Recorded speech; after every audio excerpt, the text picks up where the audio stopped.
All right, so Liz Truss, today's deep dive. You guys really want to figure this one out, huh?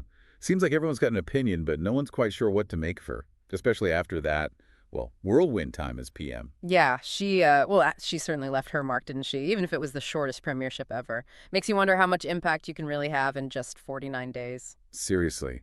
And the sources you sent in, wow. I mean, think tank reports, political commentary. We've even got reactions from like the international community. So we've got our work cut out for us today, trying to figure out if she was a visionary, a total political opportunist, or I don't know, maybe somewhere in between. It's tricky, right? Like some of these sources, they praise her commitment to free markets, call her bold, decisive, and then others are saying those same policies wrecked the economy and showed really poor judgment. Okay, so let's back up a bit before we get to 10 Downing Street. Let's look at how she even got into politics. And this might surprise you, but she wasn't always a conservative. Mm. Back in uni, get this, she was a liberal Democrat. Yeah, that's right. It does make you wonder about how much her political beliefs really changed over time. I mean, how does someone go from the liberal Democrats to leading the Conservative Party? Was it a genuine shift in her thinking? Or, I don't know, was something else going on?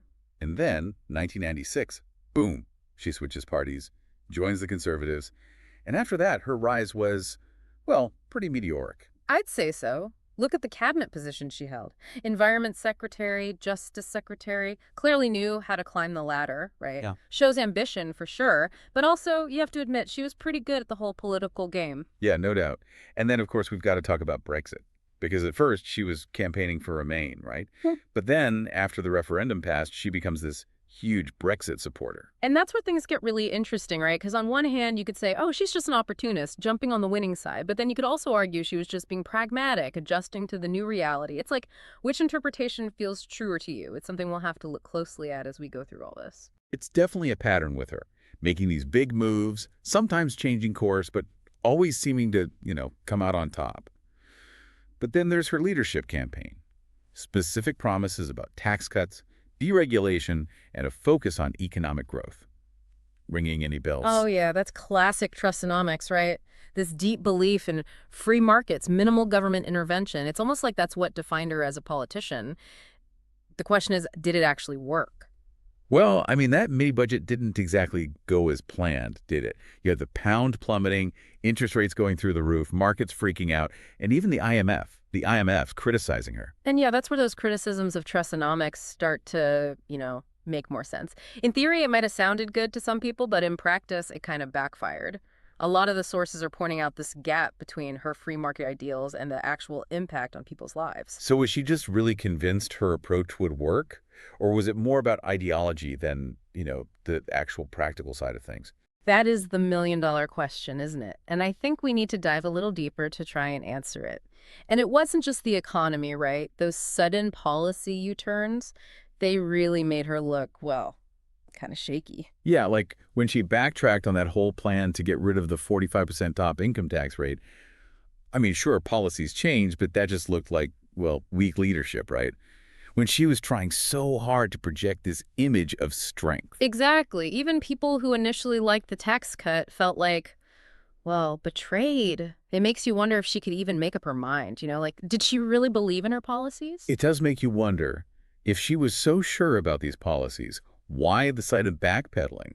Was it really because she was worried about the economy, or was it more about damage control trying to save face? Tough to say for sure. But this whole thing, big announcements followed by just kidding, that kind of became her trademark, I guess. And some people would say that's what made everyone lose confidence in her at home and, on the world stage. Okay, so we've got economic chaos, policy flip-flops, and even her own party starting to get nervous. Things are going downhill fast. Fast is an understatement. And let's not forget, this is all happening while she's dealing with the fallout from Brexit, the pandemic, a cost of living crisis. It was a lot.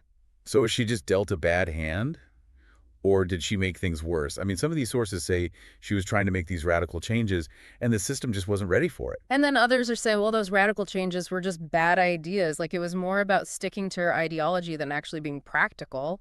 And they argue that ultimately it just made things worse. But even the sources that are critical of her policies, they kind of admire her guts, that willingness to shake things up. Oh, yeah, that's definitely there. Both sides agree on that. She was bold, no question. It's part of what makes her so, well, interesting to look at, I guess. So is that boldness a good thing? Or was it what brought her down in the end? Probably a little of both, if you ask me. It's great to have conviction and be determined, but it also led to some pretty bad decisions. You could say she was so focused on her vision that she didn't see, how things were actually playing out. It's almost, I don't know, kind of a sad story. She had ambition, this vision for the country. Maybe the timing was just off. Or maybe she just went about it the wrong way. Maybe a bit of both. Don't forget, she was the third conservative prime minister in a pretty short time after Cameron, then Johnson. Each one had their own mess to deal with. It makes you think maybe the Conservative Party itself was just, well, struggling to keep up with the times. So maybe it wasn't all her fault. Like maybe she was more of a symptom of what was going wrong with the conservatives, not the cause.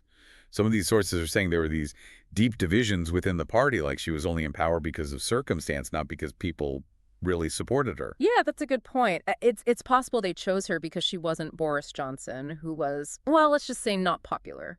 Maybe they thought she'd be a fresh start. And that fresh start went sour pretty fast. No kidding. When she resigned after just 49 days, it was a shock to, well, everyone. Really hurt the conservatives' image, that's for sure. Some people say her time as PM was this turning point where their whole free market thing crashed into reality. So how will she be remembered? Is she a warning sign, like don't be too rigid in your beliefs or you'll fail? Or is there more to it? Some sources say she was just unlucky, that she got stuck with problems that were impossible to fix. And others are saying, no, she made those problems worse. Like her policies created more inequality and people just lost trust in the government. It's like everyone have to decide for themselves where they land on that whole grifter or gifted spectrum, right? I think so. These sources, they give us a ton of information, all these different points of view. It's a pretty complicated picture and honestly kind of contradictory. So for everyone listening, what's the takeaway? What did we learn about Liz Truss from this, well, roller coaster of a deep dive? I think the biggest lesson is that just having strong beliefs isn't enough to be a good leader. You also need to have good judgment, be flexible, and know when to change course. Right. And even if you think you have the perfect policies, sometimes things don't go as planned. Yeah. And those unintended consequences, Yeah. yeah, they can be a real problem. And people are watching. And they judge, especially with social media these days. It's brutal out there. Okay, so we've talked about Liz Truss's rise to power, the chaos of her policies, and how it all ended so abruptly. But we haven't really talked about, well, what everyone was thinking, what the public thought of all this. Oh, yeah, we can't forget about that lettuce, can we? Uh, It's almost funny, but it shows how much faith people had lost in her. I mean, a tabloid was literally live streaming a wilting lettuce to see if it would last longer than she did as PM. It's wild. It highlights this bigger point, right? People just didn't trust her anymore. The sources show her approval ratings were even lower than Boris Johnson's at his worst. And that's saying something. I mean, Boris Johnson had his fair share of scandals. It seems like her actions really resonated with the public, but not in a good way. It's not something you see very often with politicians. So, did she fail? Yeah. Or is it more complicated than that? Some people are saying she was just in the wrong place at the wrong time, that she inherited a mess no one could have cleaned up. And then others are saying, nope, she made it worse. They argue her policies just widened the gap between the rich and everyone else and just made people lose faith in the government even more. I guess it really comes down to each person's own interpretation. Was she a grifter or was she gifted? Right. All these sources we have, they paint a pretty complex, even contradictory picture of her. It's hard to put her in a neat little box. So for everyone listening, for all of you who are wondering if Liz Truss was a true leader or just someone out for herself, I think the answer is we don't really know. She was a complicated person who just doesn't fit into easy categories. And maybe that's the most important lesson here. The world isn't always black and white. People, especially politicians, are full of contradictions. It's not always easy to figure out what's really going on. Well put. So as we wrap up this deep dive, we'll leave you to think about Liz Truss and her time in British politics. Thanks for listening, everyone. Yeah. It feels like, I don't know, we've just scratched the surface here. Like we didn't even get into, say, her foreign policy or her stance on, social issues. True, there's a lot more to unpack with someone like Liz Truss, but even focusing on the economics, I think there are some pretty big takeaways here for anyone interested in leadership, politics, or just, how people work. Okay, so let's try and, boil it down. For you, what's the biggest thing we learned about Liz Truss today? Well, one of the sources, a biographer, I think, described her as this fascinating mix of conviction and pragmatism. Like she was always willing to, adjust things to get what she wanted. That really stuck with me because it gets at that question we keep coming back to. Was she really trying to help people, or was it all about her own ambition? Yeah, that's the million-dollar question, isn't it? And it's not just about Liz Truss, right? It applies to so many politicians. How do you tell who's really fighting for something they believe in and who's just, you know, using it for their own benefit? It's a tough one. I don't think there's an easy answer, but I think you have to look at what they've done over time. Do they stick to their principles even when it's not popular? Or do they, change their tune depending on what's convenient? Right, like with Brexit. She was all for staying in the EU, and then suddenly she's a die-hard Brexiteer. Was that because she genuinely changed her mind? Or was it, I don't know, a strategic move to get ahead in the Conservative Party? Honestly, the sources make good points on both sides. Some of them point to things she wrote and speeches she gave years ago saying, look, she's always believed in free markets and small government. Brexit just fit with that. But then others are like, no, it was purely political. She saw which way the wind was blowing and went with it. So it all comes back to authenticity, right? Yeah. Were her beliefs driving her choices, or were her choices, shaping her beliefs? And maybe it's not always one or the other. Maybe your beliefs can change over time Mm. because of what you experience, new information, maybe even, ambition. It's a good reminder that people are complicated. Politicians, they might have this public image, but they're just as messy as the rest of us. They feel pressure, they get tempted, they have their own, internal struggles. Absolutely. And that makes it even harder to figure out their motives, their legacy. But it also makes it more interesting to, try to understand them. So if we had to sum up what we've learned about Liz Truss, what would it be? I think she was incredibly ambitious, had a very clear ideology, and wasn't afraid to take risks and, well, shake things up. Whether those risks paid off, that's up for debate. People will be talking about her legacy for a long time, I think. And her story is a bit of warning, right? For anyone who wants to be in politics, just having strong beliefs isn't enough. You need good judgment, you need to be flexible, and you need to, understand how the game works. And maybe, most importantly, you need to be able to connect with people, to convince them that what you want is good for them, even if it's, tough in the short term.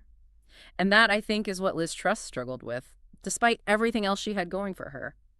So we spent all this time talking about Liz Truss, the ups and downs of her career, those controversial policies, and how it all ended. But the big question remains, grifter or gifted?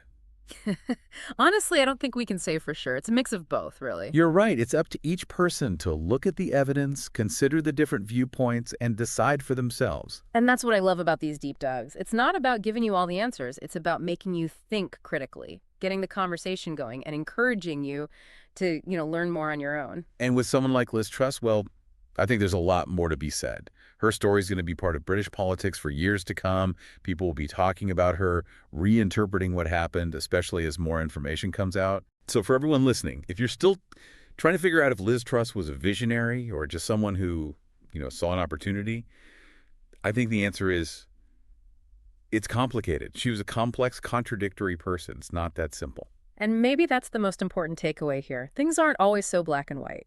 People, especially those in power, they're full of contradictions. It's not always easy to figure out what's really going on. Well said. And on that note, we'll leave you with the legacy of Liz Truss to, well, think about. Thanks for joining us on this deep dive.